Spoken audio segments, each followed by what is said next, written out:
চায়ের রাজধানী মৌলভীবাজার জেলার শ্রীমঙ্গল উপজেলা থেকে আমি জাবেদ। হ্যালো শ্রীমঙ্গলের পক্ষ থেকে শুভেচ্ছা জানাচ্ছি বন্ধুরা। এই পদ্মবিল যেখানে, যার নিমন্ত্রণে আমরা আজকে আসছি পদ্মবিল দেখার জন্য। আমরা যদি একটু জুম করি তাহলে পদ্মবিল আপনি দেখতে পারবেন।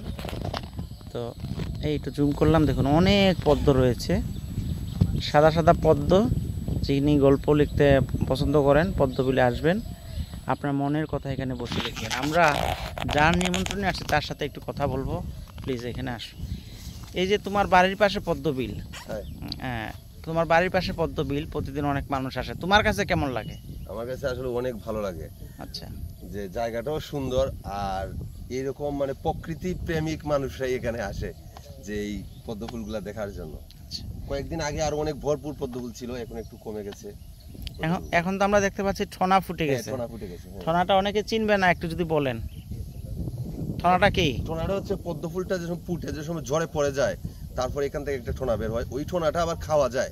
ওই ঠোনাটা পটকিয়ে মানে বিচি বের হয়, এটা আবার খাওয়া যায়। ওইটা বাজারে বিক্রি হয়, বাজারে বিক্রিও করা যায়। হ্যাঁ, অনেকে বাজারে নিয়ে বিক্রিও করে এগুলা। তো এই হচ্ছে বৈচিত্র্যময় মৌলভীবাজার জেলার শ্রীমঙ্গল উপজেলায়। আর আমার আরেকজন আসছেন এখানে, দাঁড়াও নজির সাহেব।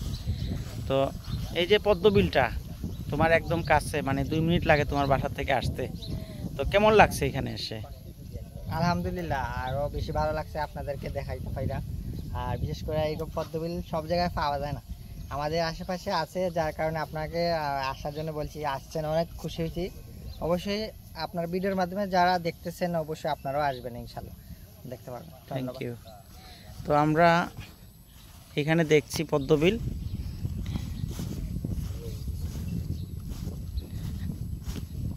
শাকিল, তুমি তো প্রায় আসো, তো তোমার কাছে কেমন মনে হয়?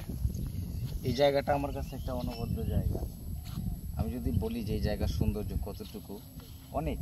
আপনি দেখেন গ্রামের একটা রাস্তার পাশে এই দৃশ্যটা অতুলনীয়, একটা ছবির মতো। যেই এখানে আসবে মানে তার ভালো লাগতেই হবে জায়গাটা।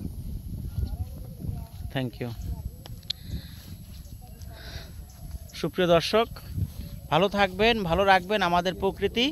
বৈচিত্র্যময় মৌলভীবাজার জেলার লুকিয়ে আছে অনেক আনাচে কানাচে সৌন্দর্য। আসুন আপনার হাতের মুঠোফোন দিয়ে সেই দৃশ্যায়ন করে আমরা মানুষকে দেখার সুযোগ করে দেই। যারা ঘরে বসে আছে, এখনও টাকার প্রতি যাদের মোহ বেশি, তাদেরকে দেখার সুযোগ করে দিই। এবং যারা প্রতিবন্ধী বা আমাদের আল্লাহর প্রিয় ব্যক্তি আছে, যারা দেখার সুযোগ নাই, তাদেরকে আমরা দেখার সুযোগ করে দিব আমাদের ভিডিওর মাধ্যমে। ভালো থাকবেন, ভালো রাখবেন আমাদের প্রকৃতি। ভিডিওটি দেখার জন্য আপনাকে অসংখ্য ধন্যবাদ।